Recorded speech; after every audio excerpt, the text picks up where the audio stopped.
தினமலர் நேயர்கள் அனைவருக்கும் வணக்கம். ஸோ எலக்ட்ரிக் கார்ஸில் இருக்க மாதிரி ஹை வோல்டேஜ் ஆர்கிடெக்சரை ஃபர்ஸ்ட் டைமாக ஒரு எலக்ட்ரிக் பைக்கில் வந்து கொண்டு வந்திருக்காங்க ராப்டி ஹெச்வி நிறுவனம். ஸோ சென்னை பாண்ட் நிறுவனமாக இருக்குது. ஸோ அந்த நிறுவனத்தோட சிஇஓ தினேஷ் அர்ஜுன் சார் நம்ம கூட இருக்காரு. வணக்கம் சார். வணக்கம் சார். நீங்கள் வந்துட்டு நான் கேள்விப்பட்டதில் நீங்கள் டெஸ்லாவில் ஒர்க் பண்ணியிருக்கீங்கன்னு சொல்கிறாங்க. ஸோ டெஸ்லாவில் ஒர்க் பண்ணி அதுக்கப்புறம் அந்த ஐடியா இந்த ஒரு ஒரு இவி பைக் கம்பெனி ஒரு ஆரம்பிக்கணும்னு அங்கே ஒர்க் பண்ண அப்புறம் ஐடியா வந்ததா இல்லை முதல்லயே அந்த ஐடியா வச்சுருந்தீங்களா? சூப்பர். ஆக்சுவலாக நாங்கள் 2018 இதில் ஒர்க் பண்ணிகிட்ருக்கோம். பட் டெஸ்லாவில் நான் 2019 ஒர்க் பண்ணேன். 2020 ஜனவரியில் மூவ் பண்ணால் 2020 இது ஃபுல் டைமாக பண்ணிகிட்ருக்கோம். ஸோ ஐடியா ஆக்சுவலி அதுக்கு முன்னாடியே வந்தது. பட் டெஸ்லாவில் இருந்த எக்ஸ்பீரியன்ஸ், அங்கே நடந்துட்டு இருந்த இன்சிடென்ட்ஸ் கைண்ட் ஆஃப் ரியலி இது வந்து நிச்சயமாக நம்ம ஊரில் மாஸ் மார்க்கெட்டுக்கு ஈவிஸ் எடுத்துகிட்டு வரலாம் அப்படின்ற ஒரு ஒரு ஒரு கான்ஃபிடென்ஸ் கொடுத்துச்சு. இன்றைக்கி வந்து யாரை கேட்டிங்கனாலும் ஈவிஸ் வந்து இந்தியாவுக்கு வந்து ஒரு சூட்டபுளான ப்ராடக்டா அப்படின்னு கேட்குறாங்க.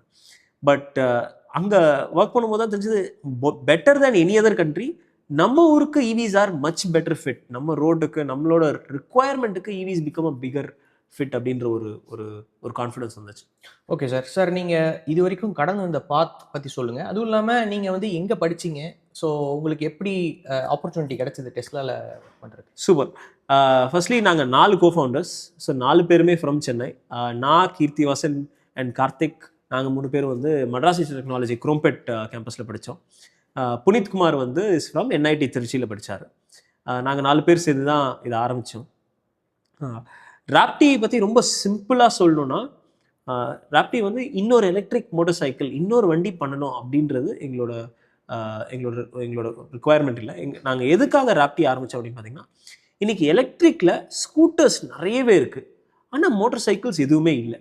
இருக்கிற மோட்டர் சைக்கிள்ஸுமே வந்து ஒரு பெட்ரோல் பவர்டு வெஹிக்கிளுக்கு ஒரு ஆல்டர்னேட்டிவாக இல்லை, ஒரு ப்ராக்டிக்கல் வெஹிக்கிளாக இல்லை. இது எதனால? இதில் வந்து ஆக்சுவலாக மார்க்கெட்டில் இஷ்யூவா இல்லை டெக்னிக்கலாகவே ஏதாவது சேலஞ்சா அப்படின்னு யோசிச்சோம். நாங்கள் 4 பேருமே அட் ஆர் ஹார்ட் இன்ஜினியர்ஸ், தமிழ்நாட்டிலேருந்து வேறு இன்ஜினியர். ஸோ ஒரு டெக்னிக்கல் ப்ராப்ளம் சால்வ் பண்ணி இதுக்கு ஒரு ஆன்சர் எடுத்துகிட்டு வரலாமா அப்படின்னு ஆரம்பிச்சது தான் ராப்டி. என்னோட பேக்ரவுண்ட் ராப்டி வந்து இது என்னோட 3வது பிஸ்னஸ். நான் வந்து ஆட்டோமோட்டிவ் ரீட்டெயிலையும் மேனுஃபேக்சரிங்லேயும் ஆல்மோஸ்ட் ஒரு 10-12 வருஷமாக இருக்கேன். கவர்மெண்ட் காலேஜ் போனதுனால நிறைய ஃப்ரீ டைம் இருந்தது. அதனால் ஸோ அண்டர்கிராட் பேச்சுலர்ஸ் பண்ணிகிட்டு இருக்கும் போதே இந்த 2 பிஸ்னஸ் ஆரம்பித்தேன். அதுக்கப்புறம் ஒரு காலேஜ் முடிச்சதுக்கப்புறம் ஒரு 2 வருஷம் இந்த கம்பெனி பார்த்துட்டு இருந்தேன். அப்பா வந்து ஒரு இன்ஜினியரிங் காலேஜில் ப்ரொஃபஸராக இருந்தார். அவர்கிட்ட வந்து நீங்கள் இது பார்த்துக்க முடியுமா அப்படின்னு கேட்டு அவரை ரிட்டையர் ஆகி வர சொல்லிட்டு அவர்கிட்ட பிஸ்னஸ் கொடுத்துட்டு நான் யூஎஸில் மாஸ்டர்ஸ் படிக்க போனேன். அங்கே யூஎஸில் பர்டியூன்ற ஒரு காலேஜில் மாஸ்டர்ஸ் படித்தேன், அதுவும் இண்டஸ்ட்ரியல் இன்ஜினியரிங். அப்போ எனக்கு டெஸ்லாவில் வேலை பார்க்குறதுக்கு ஒரு வாய்ப்பு கிடச்சிது. இங்கே ஆல்ரெடி 2 பிஸ்னஸ் இருந்தனால அங்கே வேலை பார்க்கணுன்ற ஒரு இன்டென்ஷனில் போய் எதாவது கற்றுட்டு வரணும் அப்படின்ற ஒரு இன்டென்ஷனில் தான் போனேன். But Tesla was a very good opportunity. அதுக்கு நோ சொல்கிறதுக்கு எனக்கு மனசு வரல. அதனால் ஒரு வருஷம் மட்டும் இருந்தேன். அங்கே 2 ப்ரொடக்ஷன் லைன் மேனேஜ் பண்ணிட்டு இருந்தேன். அப்போ தான் இந்த ஐடியா ஆல்ரெடி நாங்கள் ஒர்க் பண்ணிட்டு இருந்தோம். நான் சொன்ன மாதிரி this is probably the best time. இப்போ மூவ் ஆகலைன்னா அங்கேயே நான் இருந்துருவேணும் அப்படின்ற ஒரு பயத்தில் ஆக்சுவலி ஜான் 2020 மூவ் இன் பண்ணேன். அதுலேருந்து ஆல்மோஸ்ட் 6-7 இயர்ஸ் ஃபுல் டைமாக அதை பண்ணிகிட்டு இருக்கோம். ஸோ எலான் மஸ்க்குங்கிறவர் நிறைய பிஸ்னஸ் பண்ணுறாரு, வேர்ல்ட்ஸ் ரிச்சஸ்ட் மேன் அவர். ஸோ அவர்கிட்ட இருந்து ஒரு யூனிக்கான விஷயம் நான் கற்றுக்கிட்டேன்னா அது என்னன்னு சார் சொல்லுங்கள்? நிச்சயமாக. ஆக்சுவலி இதை பற்றி நான் நிறைய பேசியிருக்கேன். More than technology, more than innovation, I think the biggest thing is culture.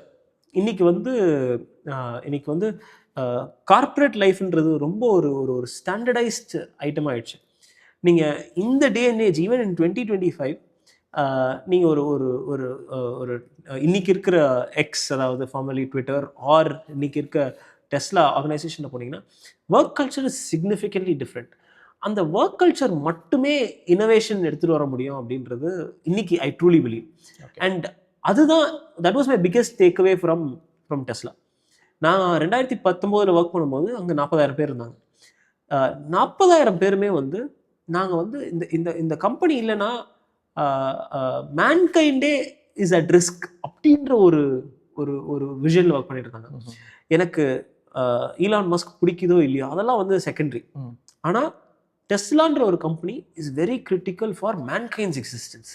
புரியுது இல்லைங்களா? It is not only a car company. It is Tesla இல்லை அப்படின்னா மனுஷங்களே இன்னும் கொஞ்சம் நாள் இருப்பாங்களா இல்லையான்னு தெரியல அப்படின்ற ஒரு தாட் ப்ராசஸில் ரொம்ப யூனிஃபைடாக ஒர்க் பண்ணாங்க.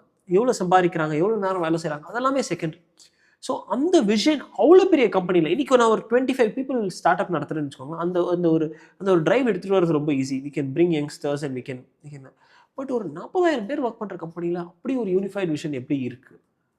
And Elon Musk is not somebody எல்லாருக்கும் பிடிக்கிற மாதிரி ஒரு ஆளும் கிடையாது. சிலருக்கு பிடிக்கும், சிலருக்கு அது இருந்தும் இப்படி ஒரு விஷயம் இருந்தது. அதை வந்து that was my biggest takeaway.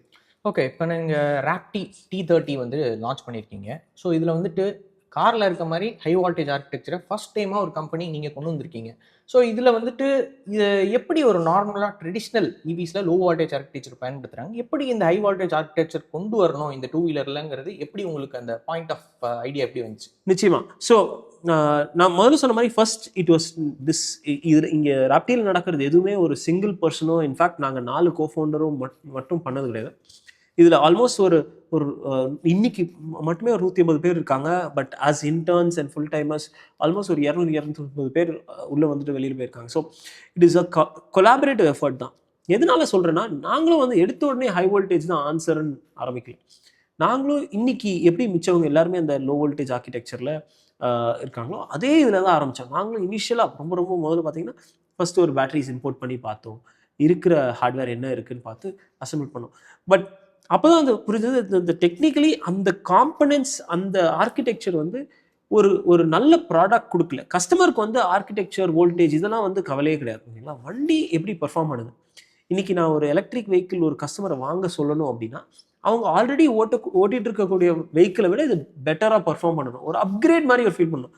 Upgrade எந்த விதத்தில் அப்படின்னா, பர்ஃபார்மன்ஸ் மட்டும் இல்லை, பர்ஃபார்மன்ஸ், கம்ஃபர்ட், அது ஈஸ் ஆஃப் யூஸ், அதை எப்படி யூஸ் பண்ணுறாங்க, எப்படி சார்ஜ் பண்ணுறாங்க, அது அவங்களோட கம்யூனிட்டியில் அவங்க ஃப்ரெண்ட்ஸ் சர்க்கிளில் அந்த வண்டி அவங்களை எப்படி எப்படி காமிக்குது. All of this has to be better than a petrol powered vehicle, இல்லைங்களா? ஸோ அந்த விஷனை சேஸ் பண்ணி தான் ஃபஸ்ட்டு 48 வோல்ட்டில் ஆரம்பித்தோம். அதுக்கப்புறம் கொஞ்சமாக 96 மூவ் பண்ணும். அப்புறம் 120 வோல்ட்டில் ஆல்மோஸ்ட் ஒரு வருஷம் இருந்தோம். 120 வோல்ட்ஸ் எதனால அப்படின்னு பார்த்தீங்கன்னா, 240ல் ஆல்மோஸ்ட் காம்பனன்ட்ஸ் எந்த காம்பனன்ட்ஸுமே இன்னைக்கு மார்க்கெட்டில் கிடையாது. ஸோ எப்படி இருந்தாலும் நாங்கள் ஒரு சின்ன கம்பெனியாக வந்து இருக்கிற சப்ளையர்கிட்ட வாங்கி தானே பண்ணணும்.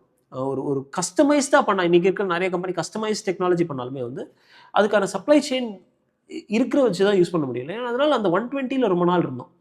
அதுக்கப்புறம் வாட் வி ரியலைஸ் தட் அந்த 120யுமே வந்து ஆக்சுவலாக நாங்கள் எதிர்பார்க்குற அவுட்புட் கொடுக்கலன்றதுனால, சரி okay we will take the leap அப்படின்னு சொல்லி தான் வி மூவ் டு 240 வோல்ட்ஸ் இந்த ஹை வோல்டேஜ் பவர் ட்ரெயின்.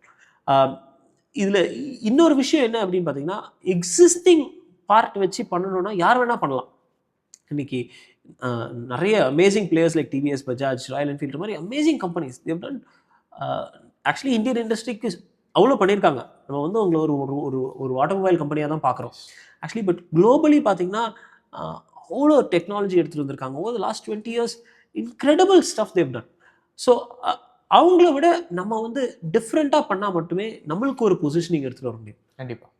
இல்லைன்னா இப்போ அவங்க பண்ணுறதே தான் நம்ம பண்ணுறோம் அப்படின்னா அதுக்கு ஒரு இது இல்லை. ஸோ அந்த ஒரு சேஸில் தான் இந்த ஒரு ஹை வோல்டேஜ் பவர் ட்ரெயின் எடுத்தோம்.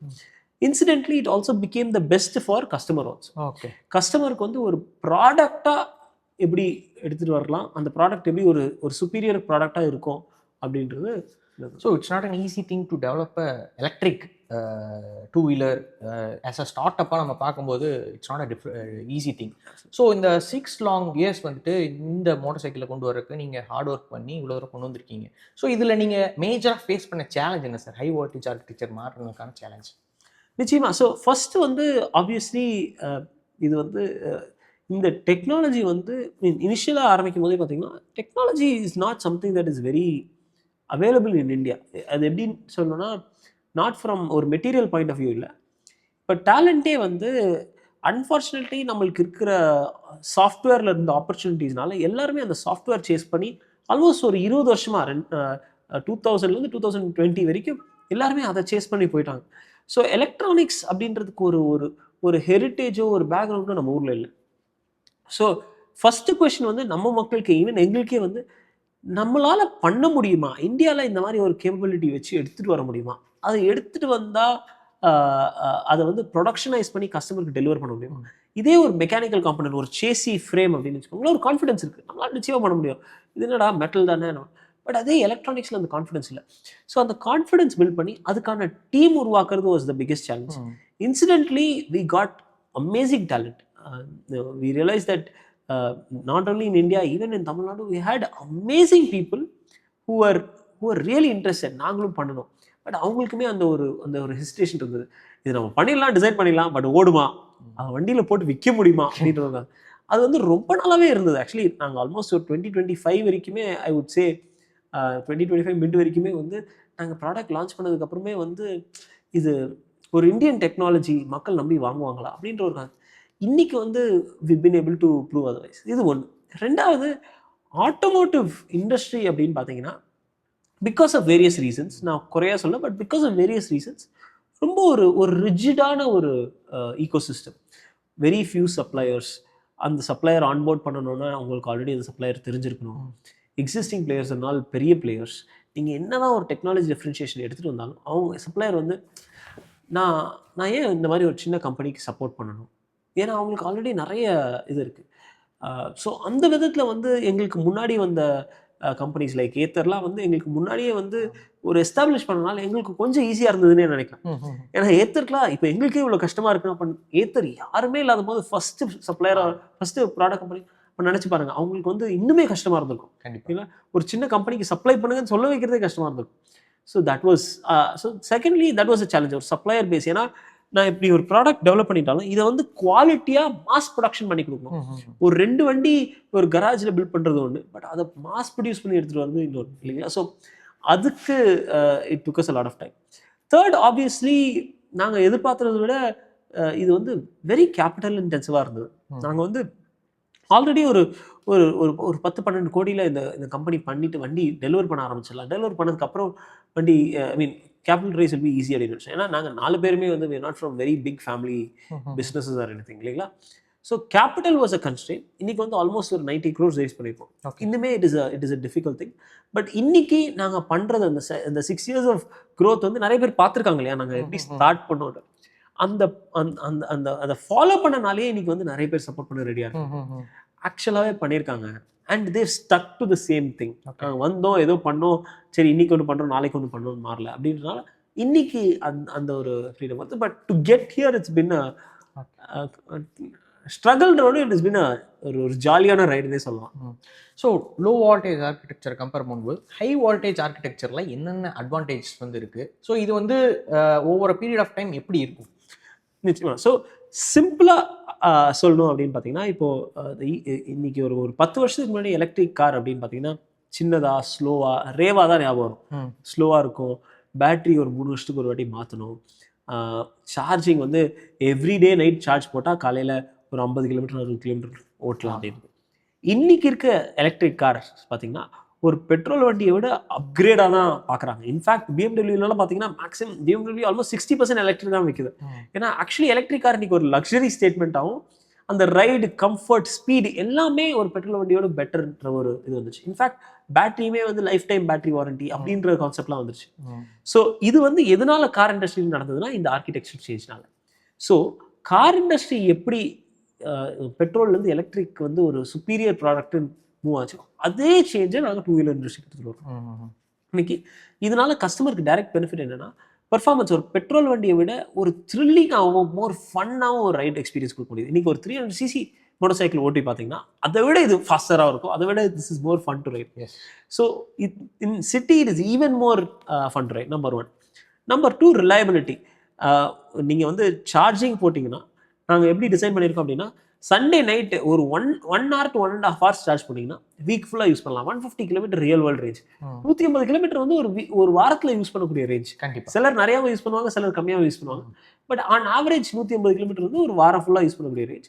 அது 1 hour 1.5 hours கொடுக்கும். ஒரு ஃபோன் சார்ஜ் பண்ணக்கூடிய டைமில் you're able to charge entire battery pack. அதுலேயே இன்னொரு ஆடட் பாயிண்ட் என்ன பார்த்தீங்கன்னா அந்த பேட்டரி பேக் வந்து ஒரு இன்ஜின் எப்படி நீங்கள் ஒரு பெட்ரோல் வண்டியில் மாற்றணும்னு யோசிக்க மாட்டீங்களோ இதில் பேட்டரி பேக் மாற்ற வேண்டிய அவசியமே கிடையாது.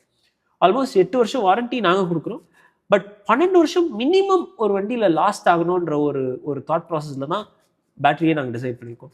ஸோ இதில் அந்த பேட்டரி ரீப்ளேஸ்மெண்ட் ஆகணும், பேட்டரி லைஃப் எவ்வளோ இருக்கும் அப்படின்ட்டு யோசிக்க வேண்டிய ஒரு தாட் ப்ராசஸ் இல்லை. 3வது, இன்னைக்கு சார்ஜிங் அவுட் சைட் ஹோம். இன்னைக்கு 2 வீலர் வந்து வீட்டில் சார்ஜிங் வந்து ஆக்சுவலி எல்லாருக்குமே புரியுது. ஒரு 15 amp சாக்கெட்டில் சார்ஜ் பண்ணலாம். அதை வந்து நாங்கள் ஆல்ரெடி வந்து மிச்ச வண்டியெலாம் வந்து 8 மணி நேரம் சார்ஜ் ஆகுது, நாங்கள் வந்து 1 மணி நேரத்தில் எடுத்துகிட்டு வந்திருக்கோம். பட் அதை தவிர நான் வீட்டில் இல்லை, எனக்கு வெளியில் சார்ஜ் பண்ணணும் அப்படின்னா இன்றைக்கி டூ வீலர் இண்டஸ்ட்ரிக்கு சார்ஜிங்க்கான ஒரு பாசிபிலிட்டியே இல்லை. ஸோ அதை சிம்பிளிஃபை பண்ணுறதுக்கு கார் சார்ஜர்லேயும் டூ வீலரை சார்ஜ் பண்ணலாம் அப்படின்ற ஒரு கான்செப்ட் எடுத்துக்கோங்க. ஓகே. ஹை வோல்டேஜ்னால இன்னைக்கு பப்ளிக் சார்ஜர், இப்போ கார் சார்ஜர்ஸ் பார்த்தீங்கன்னா எல்லா காருமே, வெதர் சீப்பஸ்ட் எலக்ட்ரிக் டியாகோ எடுத்துக்கோங்க, இல்லை most expensive Rolls Royce spectra எடுத்துக்கோங்க, எல்லா காருமே சேம் ஸ்டாண்டர்ட் தான் யூஸ் பண்ணுது. இன்னைக்கு இந்தியாவில் ஆல்மோஸ்ட் 40,000 சார்ஜர்ஸ் இருக்குது. நாங்கள் ஜனவரியில், ஐ மீன் போன வருஷம் 2 மாதத்துக்கு முன்னாடி பேசும்போது 30,000 இருந்தது, இன்னைக்கு ஆல்ரெடி 40 ஆயிடுச்சு. ஃபாஸ்ட்டாக வளர்ந்துட்டே இருக்குது. நீங்கள் சென்னை பெங்களூர் ஹைவேல போனீங்கன்னா 10 கிலோமீட்டருக்கு ஒரு சார்ஜர். அந்த சார்ஜரில் சார்ஜ் பண்ணக்கூடிய only two wheeler will be ours. அங்கே வந்து ஆல்மோஸ்ட் அரை மணி நேரத்துக்குள்ளேயே வந்து இந்த வண்டியை சார்ஜ் பண்ண முடியும்.